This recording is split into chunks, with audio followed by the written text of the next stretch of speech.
Hey guys, Dr. G. Today we're going to be talking about managing human resource systems. It's a really long PowerPoint deck and there's a lot of important information to cover, so I'm going to do it in two separate recordings. Go through the learning outcomes on your own. HR management includes attracting qualified employees, which is recruitment and selection, developing qualified employees, which is the training and performance appraisal processes, and keeping qualified employees or employee retention, which entails compensation as well as managing employee separations. There are a lot of federal employment laws covering employment discrimination. The single biggest one is the Civil Rights Act of 1964. There's also an Age Discrimination in Employment Act. But the general gist of federal employment is that it's illegal for employers to discriminate on the basis of sex, age, religion, color, national origin, race, disability, and pregnancies. Some states have adopted additional protected categories, for example, sexual orientation, which is protected in Maryland and DC, but is not protected in Virginia, which means it's perfectly legal for an employer to say in Virginia, sorry, we don't want to hire you because of your sexual orientation. There are exceptions to the federal employment laws or to the anti-discrimination laws. These generally fall under a handful of categories, one of which is a bona fide occupational qualification. And I want to highlight the fact that the book talks about it being, quote, reasonably necessary to the normal operation of that particular business. But the courts have actually interpreted it much more strictly. So a bona fide occupational qualification in the real world only holds water in a handful of cases where someone inherently, because of their gender, for example, is more qualified for the position. So like a male restroom attendant in a men's restroom or a female restroom attendant in a women's restroom. Generally, the courts do not usually see BFOQs as legitimate exceptions to anti-discrimination laws. I'm not going to go through each of these. As I mentioned before, probably the single biggest one is the Civil Rights Act of 1964, which covers sex, race, religion, national origin, and color. Some of the other ones include other characteristics such as age, pregnancy, disability, etc. When we talk about discrimination, there's really two separate types of discrimination. One is called disparate treatment, and that is where an employee is treated differently on the basis of his or her protected characteristic. So if an employer says, I'm sorry, we don't hire women for this type of position, or we don't hire men for this type of position, and it's pretty clear, although typically employers are savvy, so they don't usually leave a lot of evidence in the case of disparate treatment, and don't usually tell people, sorry, we don't hire people of a certain race, religion, etc. In the case of adverse impact, it's usually not done intentionally, but the employer has some sort of other rule for making employment decisions, and that rule tends to disproportionately affect one group relative to another. So for example, if an employer has an upper body strength requirement, as a lot of firefighting, police officers, so on and so forth, and city governments do, that you need to be able to lift a certain amount of dead weight for a certain period of time. The rule itself of having to lift, say, 50 pounds of dead weight for 10 minutes may not be inherently discriminatory, but what happens is because women on average have lower upper body strength than men do, they're going to be disproportionately affected by this selection tool. So the question is it discriminatory or is it okay? And the first rule of thumb that gets looked at is what's called the 4/5 rule. And the 4/5 rule looks at the proportion of, let's say, women who applied relative to the proportion who were selected, and then it looks at the proportion of men who applied relative to the proportion of men who were selected. And if the ratio between those two is less than 4/5, then that suggests that it may be something worth looking into a little more deeply to see if there is discriminatory intent. So the 4/5 rule is really just sort of an initial hurdle. If you can't make it past the 4/5 rule, then you have no case whatsoever as an employee. If you can make it past the 4/5 rule, the employer can still refute your allegation of discrimination But if you can't demonstrate the 4/5 rule, you don't even get to that the next hurdle. Sexual harassment is actually a specific form of sexual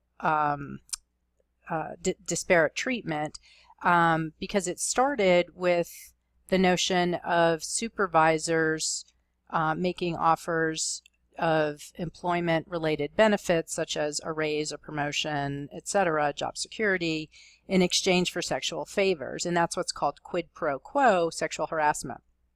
Quid pro quo is Latin for this, for that. So the employer makes you an offer of employment security in exchange, that's the this, and the that is you perform sexual favors for him. And that really emerged out of a workforce that was predominantly men in positions of power, so they were really in the position to make those offers of quid pro quo harassment. Hostile work environment is something that evolved from that, whereby it doesn't need to be an offer of exchange of sexual favors in return for some job-related benefit, but that just the nature of bringing in sex-related things, and sex meaning sexual, but also just related to gender. So sexist photos, or telling sexist jokes, or posting pictures of nude men or women in your office cubicles, etc., can create an environment of a sexual nature that makes it hostile for people of one gender or another. And we talk about sexual harassment a lot, but the laws are equally applicable to other forms of protected characteristic harassment as well. So racial harassment, religious harassment, so on and so forth. So telling racist jokes, for example. In my work as an expert witness, I've actually had a few cases, sadly more than one in fact, where people depicted nooses in the locker or car of an African-American employee. So just as telling sexist jokes would be offensive to women, depictions of nooses are obviously very offensive and in fact physically threatening to African Americans. So the same principles apply to other forms of harassment beyond sexual harassment in terms of the hostile work environment. So what should you do as a manager? Whether you're in HR, most of you are not going into HR as your field, but you will be managing people. And regardless of whether you're in HR or operations or retail or whatever field you're in, if somebody makes an allegation of harassment, you need to respond immediately. It doesn't mean that you personally need to do something about it, but you sure should make every effort to make sure that somebody in HR knows about it right away. There should be a clear sexual harassment policy, or I should say anti-harassment policy, because it should be broader than just sexual harassment. There should be a very clear policy. The policy should articulate what the reporting procedures are, and there needs to be multiple avenues for reporting, because if it just says, if you believe you've been the victim of sexual harassment or harassment, you should report it to your supervisor. Well, that works all well and good, except that what if the supervisor is the one who's perpetrating the harassment? So there needs to be multiple avenues. And you should be aware of local and state laws and enforcement agencies. So in some cases, and I mentioned the noose cases a little while ago, in one of those, it actually got reported to the local police as well, because the Hate Crimes Division investigates, obviously if somebody puts a noose in someone's car, that's a hate crime, and the police were investigating that as well. Job analysis and recruiting. So moving on to, sort of phase one of the 3 stages of HR.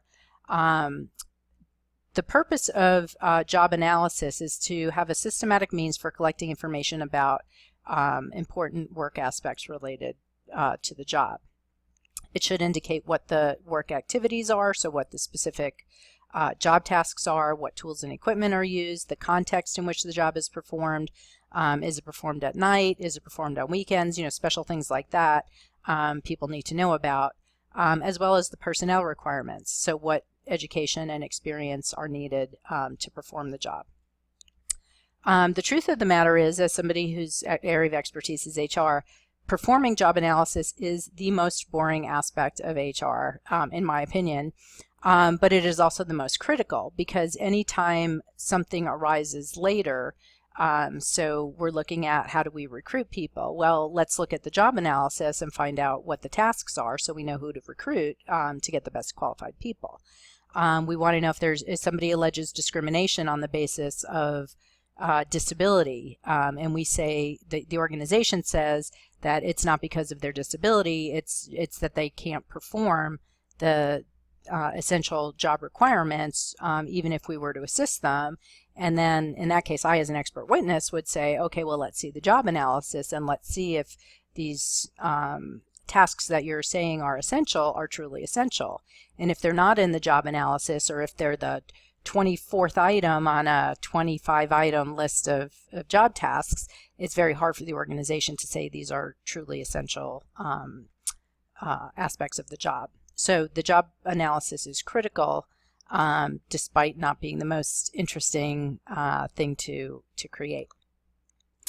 The result of a job analysis is going to be the job description, and that's really what is going to drive everything else, as well as the job specification, which should result in what are the qualifications needed for somebody to successfully perform this job. So if the job is investigating complaints, student conduct complaints, does the person need to have a legal background? Maybe, maybe not. You know, I can tell you from experience working with universities, some universities require it, some universities don't. But certainly a legal background would help, because that's they're oftentimes in the business of following up with questions, interrogations, so on and so forth. So how do we use a job analysis, description, and specification? As I mentioned before, it's used throughout the staffing process to make sure that the recruitment is appropriate. So if we're looking for people who possess, let's say, a minimum of a master's degree, if we're going to recruit from PG Community College, we're not going to be able to get the people that we need. So it's going to dictate to some extent where we recruit from. And it's also going to help the organization meet its legal requirements in terms of various selection tools that they may use. You know, I had alluded to before this notion of adverse impact. And what I said was, if you can show the 4/5 rule, that's your first step, but it's not the only hurdle. And the second hurdle is because the organization can come back and say, well, yes, this test does disproportionately affect African Americans and Latinos, but it is significantly correlated with job performance. And the way that we look at job performance in that context is going to sort of come right back to the job analysis. So it does become important in the case of adverse impact allegations as well. So when we're talking about recruiting, in general, we sort of talk about recruiting being two general sources, either internal or external. And internal refers to developing a pool of qualified candidates that are already inside the organization. So usually it's done through transfers, through promotions, etc. And in most cases, organizations that recruit internally will have some sort of internal job posting board or intranet, whereby open positions are announced internally, sometimes only internally, sometimes internally before it's announced externally, etc. In addition, a lot of organizations do help employees create career paths so that they understand if they start off as an accounting and payroll clerk, what the next steps in that particular job family are, so they can develop themselves and get the necessary experience and education they may need to take future jobs within the organization. The next set of recruitment sources is external. I only have 10 seconds left, so I'm going to talk about them in the follow-up set of slides, and I will see you then.